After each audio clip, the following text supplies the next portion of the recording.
네, 안녕하십니까. 대담화소 예전에 예고드린 대로 대구에 되게 중요한 분 한번 모시고 얘기를 나누는 특별한 시간을 가져보도록 하겠습니다. 그 이전에 저의 영원한 짝꿍이자 대담화소의 모년 멤버! 공동 창시자, 우리 네. 오랜만에 이정현 의원님 왔습니다. 제가 돌아왔습니다. 대담하우스에. 와.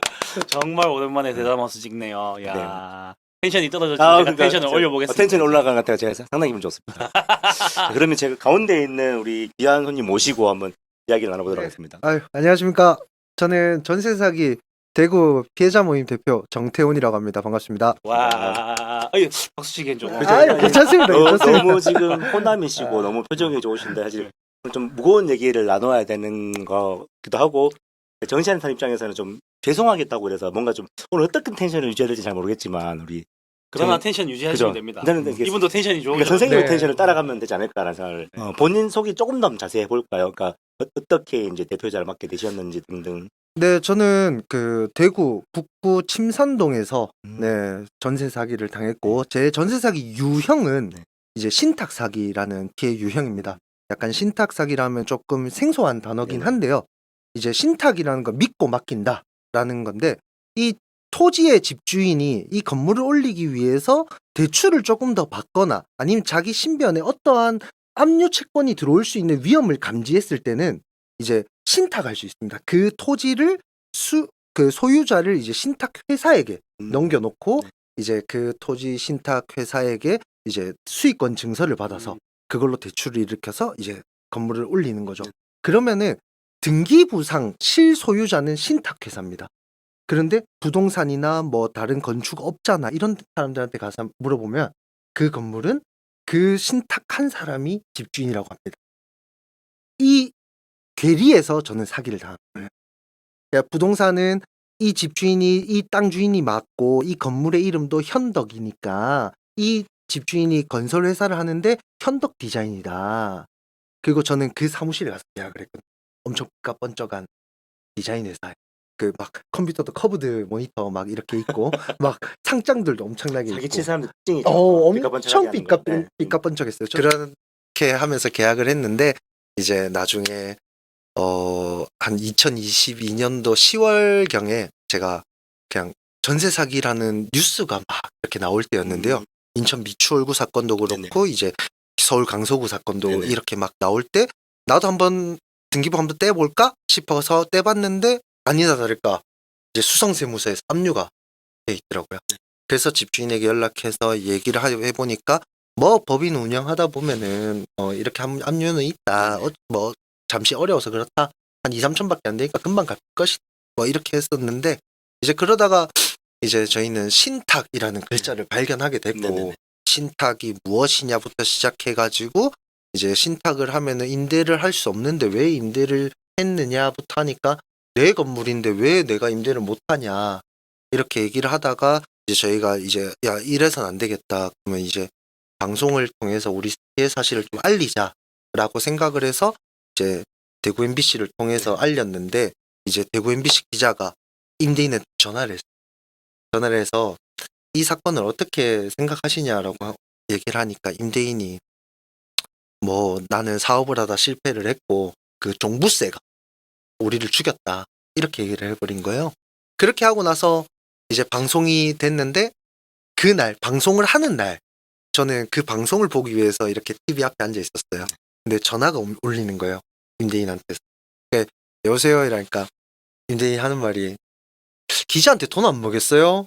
그 돈 좀 줘야 좀 잘 써주지. 이게 뭡니까? 내 사기꾼으로 만들려면 부족하잖아요. 저는 그거를 또 녹취가 또 있어가지고 잘하셨습니다. 그거를 이제 경찰서로 갖다 주고 잘하셨습니다. 그래서 경찰에서는 이제 징역을 받아서 지금은 징역을 살고 있어요. 들으신 것처럼 전세 사기, 오늘 주제는 전세 사기에 대한 문제입니다. 전국적으로 전세 사기가 굉장히 많이 일어나고 특히 인천 말씀해 주신 것처럼 인천 사건이 굉장히 유명하잖아요. 네네. 빌라왕이라고. 그런데 대구에도 엄청 많은 전세 사기가 있거든요. 또 전세 사기가 유형도 엄청 다양하게 있어요. 다가구, 다주택, 신탁, 공공임대도 전세 사기가 있었거든요. 우리 달성구. 맞습니다. 그 다양한 유형들의 피해자들이 다양한 방식으로 피해를 입고 있는데 지금 현 정부에서는 뭐 다행스럽게도 민주당이 통과시킨 특별법 때문에 어느 정도 전세 피해 보전을 해주는 것도 있지만 지역 사회 안에서 우리가 어떤 일들을 해내야 되고 특히나 각 구마다 구청장, 구의원들이 해야 될 일들도 있잖아요. 대구시가 해야 될 일도 있을 거잖아요. 그런데 대구시는 홍준표 시장 계실 때는 사실 관심도 없는 정도였어요.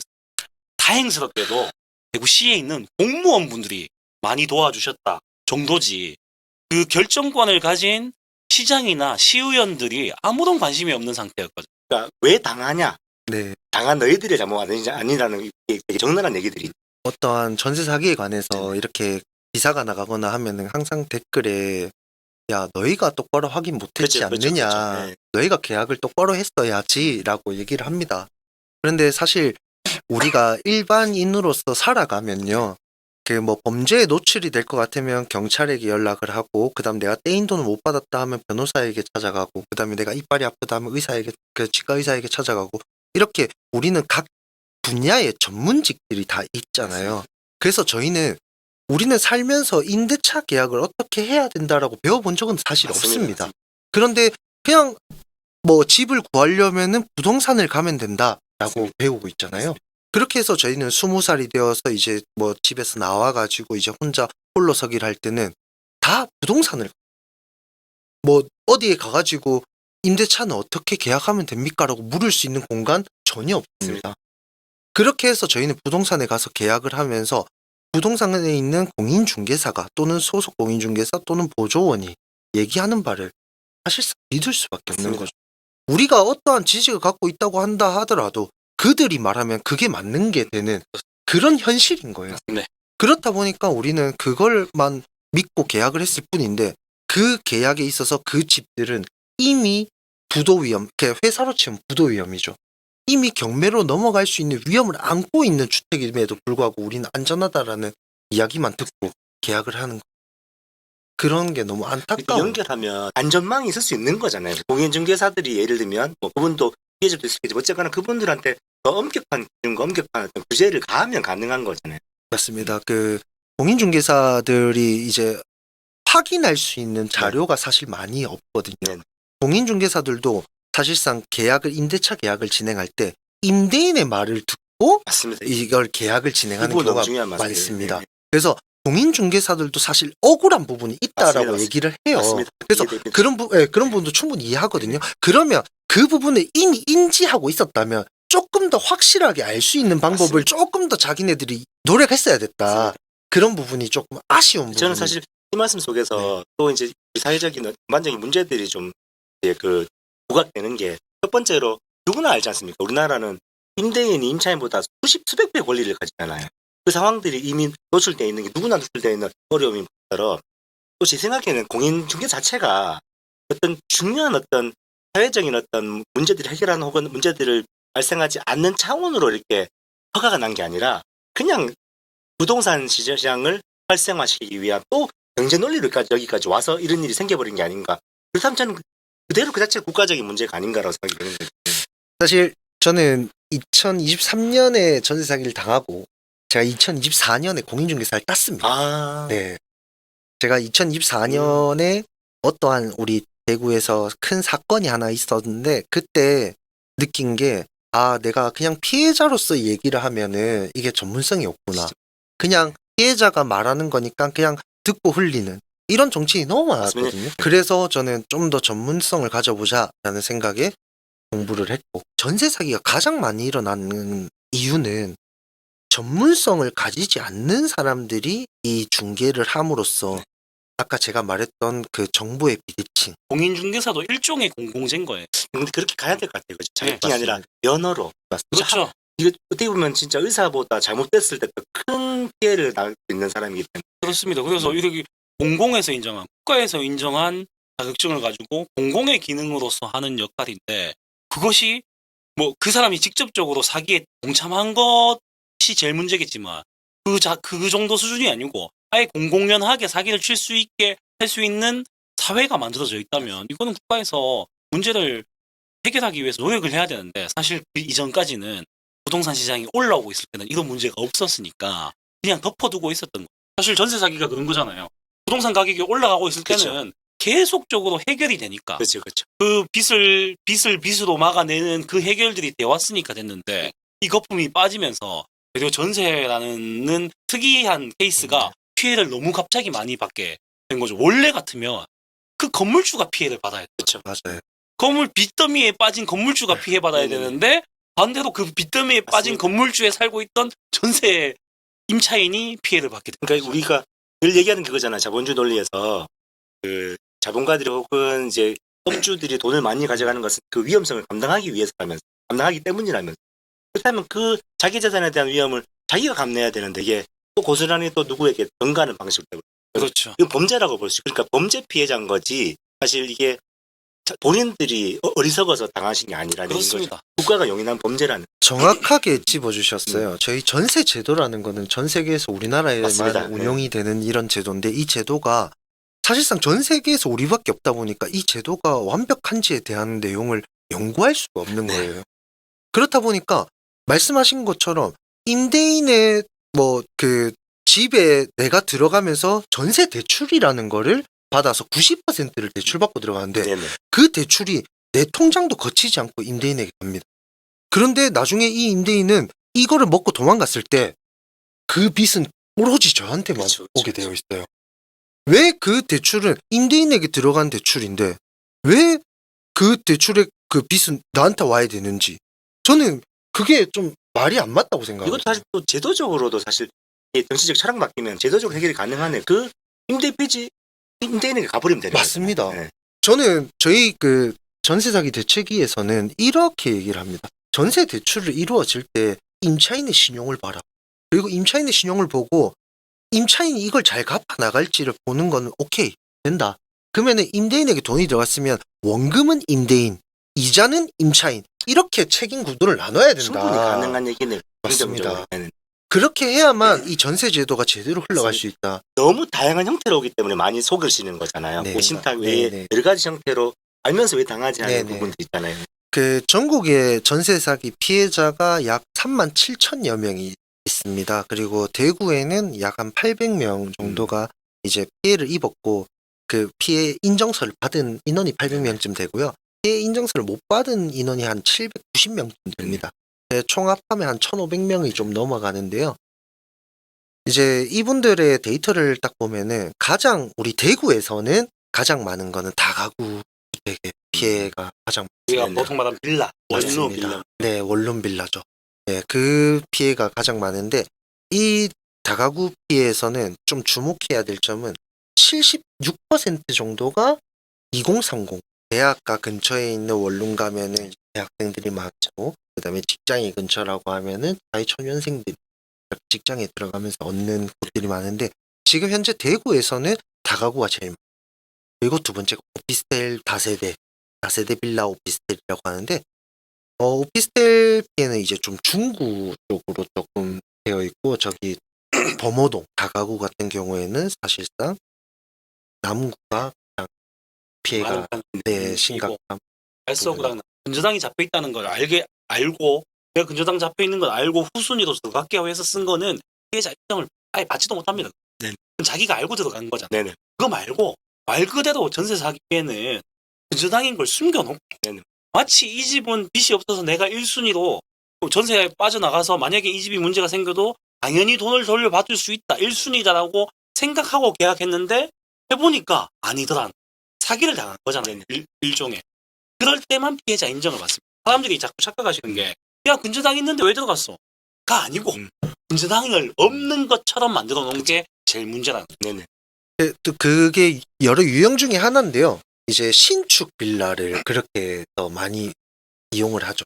그리고 지금도 남구 대명동에 가면은 신축 빌라들이 막 이렇게 일어나고 있거든요. 구축을 부수고 다시 신축을 올리고 하는 과정들이 지금 그 나오고 있는데 그 신축 빌라에 들어가는 거는 사실상 분양과 같습니다.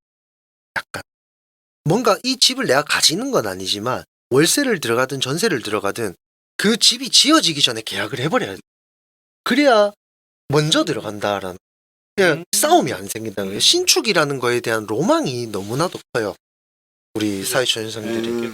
우리 임대차 관계에 있어서 저는 패러다임을 좀 바꿔야 된다라고 생각을 하는데 내가 임대차를 해야 되는 사람이다. 그러니까 전월세 계약을 해야 되는 사람이다. 라고 하면 그 집이 예쁜가, 뭐 변기는 잘 내려가는가, 물은 잘 내려가는가 이거를 저는 선택할 게 아니라 저는 그 집에 들어가면 나의 보증금은 안전한가. 그쵸. 이게 가장 중요한 문제다. 이게 해결이 되었을 때 그 뒤에 부분들을 확인하는 게 맞지. 전세 사기가 가장 많이 일어났을 때 어땠냐 하면 정말 아파트는 씨가 말릴 정도였어요. 정말로 씨가 말라서 기억납니다. 들어가지도 못. 음. 저도 사실은 비슷하게 찾고 네네네. 있었는데 다행히 저는 그때 당시에 대덕맨션, 전 대덕맨션 살았어요. 대덕맨션이 갑자기 자기가 나서 셀프 인테리어하고 페인트칠 다 하고 했거든요. 한 20일 정도. 국방세. 20일 정도 진짜 다 법에 제가 직접 다 하고 전기 다 받고 했고. 사진 한번 보내주세요. 올리고. 그 고생을 1번 신혼부부 하고 싶겠냐 이거죠. 맞습니다. 별로 안 하고 싶죠. 네, 사실. 맞습니다. 그렇죠. 다 돼 있는 집에 가서 맞습니다. 편하게 살다 전세 살다가 나오는 게 다인데. 그런 마음은 충분히 이해하나 그죠. 위험성을 알지도 못하는 그 알 수도 없는 구조에서 계약을 하는 거는 이제 없어져야 된다. 그렇죠. 이게 이제는 네. 사실 너무 중요한 말씀인데 사실 이제 대표님께서 말씀하신 거에 다 다양성이 나오는데 국가적인 어떤 안전망 설치가 이거는 의무적인 게 되어 있고 또 연결하면 또 그런 교육이 진짜 중요하겠다. 그죠? 네. 어떤 식으로 구청을 통해서든 아니면 학교를 통해서 이런 부부들이나 이렇게 새로운 그 자기 인생을 시작한 청년들이 이 귀뜸 한 10분이라도 귀뜸을 들었으면 맞습니다. 중요성을 알았으면 완전 달라질 수 있지 않았겠습니까? 지금 어쩔 수 없이 쭉다가 이 해결책에 대한 그런 논의를 해야 되겠지만 시작되지 않을 수 있는 일이라서 문제 안 되지 않을 수도 있었을 거라서 저는 너무 마음이 아파요. 임대차 계약을 하면은 소액 임차인이라는 제도가 이렇게 또 있어요. 그러니까 임대차 보호법상 소액 임차인이면 그 사람의 보증금은 최우선으로 변제해주는 또 금액이 있는데 저는 이 제도 자체도 좀 많이 바뀌어야 된다라고 저는 생각을 예금자 해요. 보호. 네네네. 네. 현재 기준으로는 대구에는 그 8,500만 원에 2,800만 원입니다. 그러니까 보증금이 8,500만 원 안으로 들어오면 2,800만 원은 무조건 보장해주겠다. 이제 경매를 통해서 만약에 이 집이 팔리거나 이랬을 네네네. 때는 2,800만 원이라는 돈을 줍니다. 네네네. 그런데 이 소액 임차인을 정하는 기준, 이 8,500만 원이라고 방금 말씀드렸잖아요. 근데 이건 현재 기준이에요. 근데 이 현재 기준이라는 게 아마 여기 한번 띄워주시면 제가 네. 자료를 한번 드리겠습니다. 네네네. 여기 보시면 우리가 보통 계약을 만약 2025년도에 했을 때 계약을 하잖아요. 그러면 내가 8천만 원에 계약을 했어요. 그러면 소액 임차인일까요? 아닐까요? 라는 질문을 하면 대부분 맞다. 난 소액 임차인이라고 얘기합니다. 그런데 그게 아닙니다. 그 집에 최우선으로 들어가 있는 채권이 언제 설정되어 있나요? 그게 만약에 15년도에 설정되어 있다. 그러면 15년도 여기 표에 보시면 15년도에 최우선으로 줄 수 있는 소액 보증금 범위 안에 들어가야 돼. 아마 15년도쯤이면 한 6천만 원 될 거예요. 기한이 소급 적용. 소급 된다는 얘기예요. 그러니까 최우선으로 채권이 설정된 기간에 소액 보증금이 네네. 되어야 그게 인정이 되는. 그거를 모르고 당하신 분들이 너무나도 많아요. 근데 그거를 공인중개사들도 몰랐어요. 헷갈릴 수밖에 없네. 네. 그래서 공인중개사들은 2025년도에 계약하면은 이 정도면 소액 임차인 맞습니다라고 얘기를 하고 계약을 했어요. 근데 그렇게 생각하겠지. 근데 전세 사기가 터지고 보니까 그렇죠. 그게 아닌 거예요. 네. 떨어질 구석들이 너무 많네요. 맞습니다. 그러니까 이런 거 하나하나가 다 바꿔가야 돼요. 네. 사실 행정의 문제입니다. 이거를 이거는 진짜 제도적인. 네. 제도에 지금 구멍이 너무나 많습니다. 맞습니다. 내가 계약한 시점은 2026년인데 네네네. 그 채권이 만약에 02년도에 설정돼 있다 보세요. 그죠. 그러면 한 4,500만 원입니다. 그죠. 4,500만 원이 소액 임차인이라고 하면 도대체 우리는 어떤 세대에 살고 있는가? 그거 잘 알려주는 거죠. 네, 맞습니다. 알아야 될 의무가 우리한테 있는 거예요. 맞습니다. 당할 사람들한테. 네, 네. 알려야 될 의무가 맞습니다. 있는 거 아닌가. 그런데 저희는 중개 보수료를 내고 중개를 그쵸. 요청을 하는데도 우리가 알아야 된다? 네네. 왜 우리가 몰랐다 아니면 또는 우리가 전세사기를 당했다면 맞습니다. 우리한테 왜 욕을 하는가? 이건 진짜 면허제도가 아니면 안 되겠는데 이게 진짜로. 사실 여기서 다 드러난 것 같다. 국가가 방임을 했네요. 이걸 면허로 갔어야 되는데 이런 문제가 생길 것들, 이런 세부적으로 알아야 될 것들이 많은데 또 당하는 사람에게만 책임을 전가하는 시스템 돼버렸네. 공인중개사를 정의하면 중개를 업으로 하는 사람이거든요. 그러면 말 그대로 중개를 업으로 해서 업을 빼버리면 그냥 중개하는 사람이면 그렇죠. 공인중개사 아니고 그냥 중개사로서의 역할을 할 수 있는. 그렇죠. 그 업을 하기 위해서는 그렇죠. 그래서 업을 하기 자격이라. 위해서는 예. 사업자를 내야 되죠. 네, 네. 사업자를 낼 때는 자격이 필요해요. 근데 그냥 평상시 때 내가 할 수 공인중개사를 있으니까. 그냥 야 내가 알아봐줄게. 예. 이건 해도 된다고. 맞아요. 알아봐줄게. 공인중개 야 이거 안 되고 이 부동산 살 때 이렇게 네. 하지 마 설명하잖아요. 그렇죠. 그거는 누구나 해도 그렇죠. 그렇잖아요. 근데 의사랑 운전면허는 면허증이 없는 사람이 평소 때 없는데 무면허. 그냥 하면 안 된다는 거죠. 네. 가장하면 면허란 것들은 사람 목숨이 걸려 있잖아요. 네. 솔직히 사람 목숨 걸리는 일이니까 저희는 이거는 그 임대인에게 저희는 하는 말이 저희는 경제적 살인 당했다라고 맞습니다. 이게 얘기를 돈 하고. 문제가 아니었습니까? 네. 지금 너무 안타까운 건 우리나라 또 땅을 지금까지는 돈이니 이렇게 뭐 경제적으로 얘기했는데 이거는 삶의 조건의 문제지 않습니까? 맞습니다. 삶의 조건의 문제를 시작부터 틀려버리는 거니까. 전세 사기가 이름을 붙여서 전세 사기이지만 부동산 버블이 꺼져서 생기는 가장 큰 네네. 문제가 이걸로 나타납니다. 맞습니다. 맞습니다. 강한 사람 쪽에서는 전세 사기지만 사회 현상으로 봤을 때는 맞습니다. 부동산 거품이 꺼짐으로써 나타난 가장 큰 문제가 전세 사기로 네. 나타난다. 그러면서 그 해석하거든요. 거기에 대한 이해는 부족했고 안전망에 대해서는 턱없이 아예 없었던 거죠. 또 생겨버리는 그 500조 폭력적인 결과. 규모의 피해를 고스란히 그냥 일반 서민들이 지금 가져가고 맞습니다. 있는 형태고. 실질적으로도 모르시는 분 계실 텐데 정말 이게 관의 관점에서는 그 전세는 임차인이 임대인에게 이제 진짜로 대출을 내주는 거예요. 맞죠. 그렇죠. 네. 모르시는 분 많더라고요. 그러니까 이런 문제가 생길 거라는 거는 10년 전부터 그죠? 예견돼 이게 또 있었어. 결국에는 사채니 관심이 없었던 거네요. 그러니까 10년 전에 예견돼 있던 사건인데 10년 동안 묵혔다. 또 하필 또 한 번 더 쳤어 부동산. 한 번 더 그건 어쩔 수 누가 막을 수 있어. 솔직히 뭐 그거 가지고 문재인 욕하는 사람도 많겠지만 거시 경제로 바라봤을 때는 전 세계가 다 그랬거든. 전세 비트코인 다 올라가고 미국 땅값도 올라가고 런던 땅값도 올라가고 도쿄 땅값도 몇십 년 만에 다시 올랐단 말이야. 그런 문제가 전 세계적으로 나타날 때 우리도 같이 상승했다가 떨어지는 게 확 떨어지니까 전세 사기라는 피해가 생기는 거야. 이거는 개개인 간의 뭐 계약 이런 게 아니고 네. 10년 전에 얘기했던 부동산 거품이 빠진 현상인 거예요. 그 말씀에 조금 덧붙여 얘기하자면 그 자산 버블 그러니까 인플레이션이 막 생기면서 이제 돈의 가치가 하락하면서 이제 집값이 올라가는 그 과정에서 이제 전세를 끼고 집을 살 수 있다. 이 갭 투자. 이 갭 투자에 열풍이 있었거든요. 맞습니다. 19년도 막 20년도 이때 그 맞습니다. 갭 투자에 열풍이 막 맞아요, 맞아요. 있으면서 딱 19년 전. 그 서점에 가면은 뭐 예스24 이런 데 막 들어가도 1위가 갭투자는. 네, 갭 투자야 하는 법. 막 아니면 뭐 나는 2천만 원으로 집을 샀다. 나는 1,000만 원으로 집을 샀다. 건물주 뭐 1,000만 원으로 건물주 되기. 이러한 책들이 막 1위를 했거든요. 그거를 책을 보고 배우거나 유튜브 강의를 보고 배운 사람들이 어설프게 외워가지고 피해가 발생하고 커진 거죠, 막 사실상. 엄청나게. 사실상 엄청 네. 커진 거죠. 그래서 저는 그 뭐 아까 말한 여기 신탁처럼 정말 나쁜 인성 자체가 나쁜 사람도 있겠지만 사실은 그때 당시에 그런 갭 투자 하다가 스스로가 범죄자이면서 피해자도 네. 발생했다고 저는 봐요. 네네.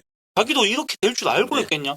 이렇게 돈이 올라가니까 당연히 전세원은 이 사람 돈 받아서 이 사람 주면 되는 상황이었는데 맞습니다. 이게 끊기기 시작하니까 모든 자본이 모든 그 금융이 다 멈춘 거거든요.